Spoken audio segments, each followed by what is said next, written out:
Cupping. Can you show me on this dragon where cupping hurt you? So, there seems to be a lot of people that really hate cupping. I don't understand why. Is it really doing any harm? I think I have dog hair on my face now. What's the deal? Like, why are people so fired up about this? Do you really care? Like, oh, Michael Phelps, cupping, it's all pseudoscience, that's bullshit, blah, blah, blah. Okay.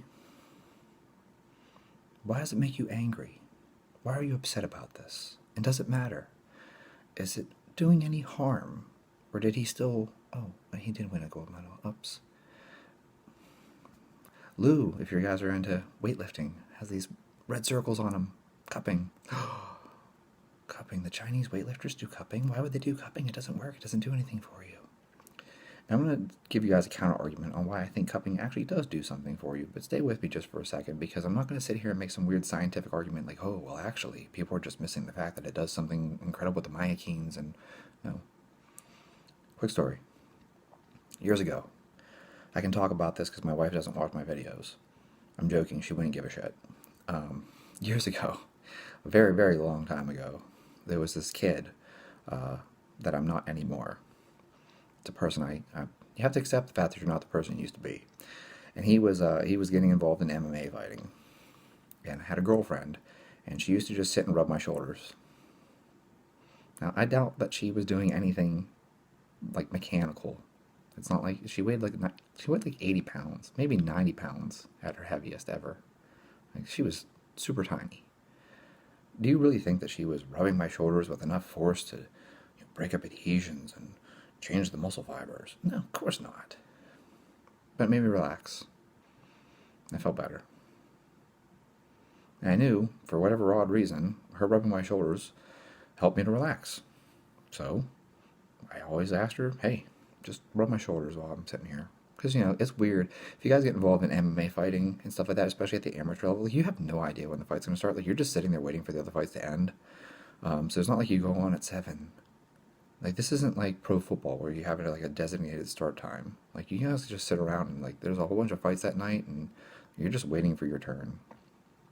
So, she'd just sit and rub my shoulders, rub my neck, and it helped me relax. Now, is that actually doing anything to the muscle fibers? No. Is there a psychological benefit to it? In my opinion, yes. It feels good. So it helped me relax. So what if that's all that cupping's doing? And is that such a bad thing? I mean, I'm asking that question honestly. Like, is that such a bad thing? So, like, what if the benefit of cupping, okay, is literally just relaxing? It doesn't change the tissue. It doesn't change the fibers. It doesn't do anything else. But for whatever time you're sitting there, 20 minutes or whatever, right? You're not on your phone. You're not focused on some other thing. You're not training. You just have 20 minutes to just sit there and do nothing and relax. And maybe it feels kind of good. Because it feels good getting a massage too. And I doubt that they're pushing hard enough to change muscle fibers. I mean, if you can deadlift 455 pounds, do you really think someone's pushing on my hamstring with 455 pounds worth of pressure? Probably not. But it feels good. And so I'm going to give the counter argument here, in defense of cupping, as if that matters, that like maybe the whole benefit to it, and this could be worth it, especially if you're competing at a high level, it's just the fact that it helps people chill out and relax. Like, a lot of athletes are very tense and stressed out, especially before competition. Like, if you haven't competed at a high level, it's hard to explain it. It was one thing for me to play hockey whenever all the people in the stands were moms, dads, and siblings. You step on the ice and there's, what? Probably not even 100 people in the stands. Then you step out on the ice, you play in juniors, and there's like thousands of people in the stands. Whoa. If you think people get nervous about public speaking, imagine public speaking to a classroom, 30 people. Does that stress you out? Now you're in a college lecture hall, and for me, I went to Pitt, so classes were very large. Now you're going to speak in front of 300 people? 400 people? Now, how about the time I went to Penn State and I played in front of a crowd? Actually, This is a fun story. We'll save it for another time, maybe. I'll get into the full details of it, but I entered into this weird, stupid open mic talent show thing because my friend just asked me to do it with him. I didn't understand what I was getting into, and there had to be thousands of people sitting in front of us, and it was like, oh shit, this is a little different than me just hanging around on the campfire playing with my friends. Yeah, so now I'm playing in front of thousands of people, which went surprisingly well because you have a hard time seeing faces whenever there's that many lights and stuff and you're up on stage. So it actually feels like you're only playing to the front row because you can't see all the people behind it, but you know that they're there. And so it feels very different. So now you're an athlete getting on the Olympic stage. Not only are there thousands of people watching you, but there's thousands of people watching you at home on camera. You know this is getting streamed all over the world. You're on TV. Do you think that might be a little stress-inducing? Just a little? So, like, maybe you just want to relax for a little bit. Rub my shoulders. Cupping. Maybe it feels good, helps you relax. And if that's all it's doing, I don't see a problem with that. So I appreciate all the arguments out there. Oh, it's not helping you. Sure, whatever. There's a lot of shit that we do that doesn't like directly help us. Like, it's not like getting a massage, oh, I squatted so heavy that my legs are fried, but if I get a massage, they'll be completely recovered. No, but getting a massage might feel good. Helps you relax. I don't see a problem with that. You had a really stressful day at work? Go get a massage. Like, I bet you feel better afterwards. That's just mental stress. Mental stress, you go get a massage and you feel better afterwards. So why should cupping be any different? What if it's just helping you to relax from the mental tension and stress that you have around the fact that you're about to compete in front of millions of people watching this? And so that's my take on cupping. I don't understand why people are so hateful about it. People get so worked up, and it's like, is it bothering you? Like, really, does it bother you? Does it upset you if Michael Phelps gets a massage? Does it upset you if Michael Phelps does some foam rolling? Oh, well, that doesn't actually change the muscle. Who gives a shit? Maybe he does yoga. Maybe he does some deep breathing exercises. It does some yoga and it feels better afterwards. Is that making him a better athlete? No, not necessarily, but maybe being able to relax does make you a better athlete. So similar to my stupid story about my girlfriend rubbing my shoulders, it just helped me relax. It's not like I think that she was doing something amazing that, like, oh man, my hands are going to go so much faster now. I'm going to perform so much better because you rubbed my shoulders. No. I still got knocked out, still lost fights, still got tapped.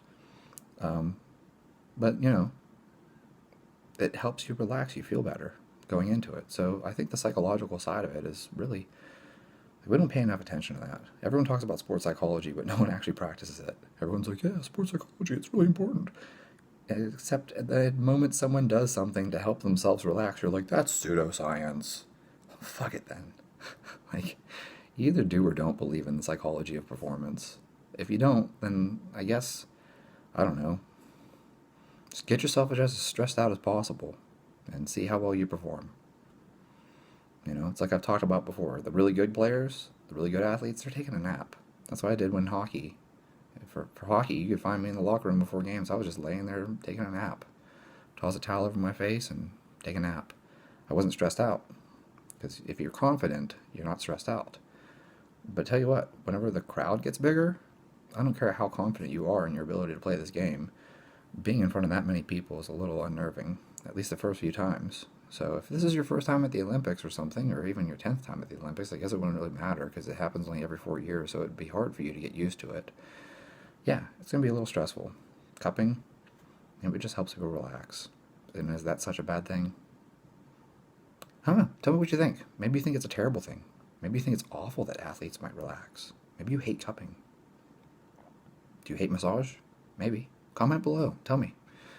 If you guys like the video, If this resonates with you, comment below and tell me, yeah, I think it'd be great to relax before an event. If you think, no, athletes should be as stressed out as possible going into competition, then comment below and tell me why you think that. Tell me if you really think that you perform better when you're overwhelmed and completely freaked out. Tell me how you feel about public speaking. So that's my opinion on it. I don't know. It's just my experience. I've never tried cupping. I don't know how it feels, but I can tell you that someone rubbing your shoulders before you're about to walk into a cage and fight somebody, yeah, helps you relax a little bit. You're a little less stressed, which is good because you don't want to be too stressed. There's a fine line. You want to be a little bit stressed, but you don't want to be overstressed. You have to regulate that. There's a area in between the two. You don't want to be so relaxed that you're stupid, and you don't want to be so stressed out that you can't think straight. There's an optimal level of arousal between the two that leads to better performance. So, if you guys like this kind of content, be sure to subscribe. I actually really like talking about sports psychology. I think that there's a lot that can be gained if we actually applied it, but we don't. So I'm going to encourage people to look into things like REBT and ACT and even CBT for athletic performance. There's a lot to be said about these things. The best athlete doesn't always win. Sometimes you have a bad day, and it's because you got into your head, and so you screwed up because people choke. Like, the pressure's on, and people choke. And that's also why you have clutch players, too. Some people thrive on the pressure. So, anyways, thanks so much for your time, and I hope that this was at least thought-provoking, even if you still hate cupping. And maybe you can tell me where cupping hurt you on the dragon.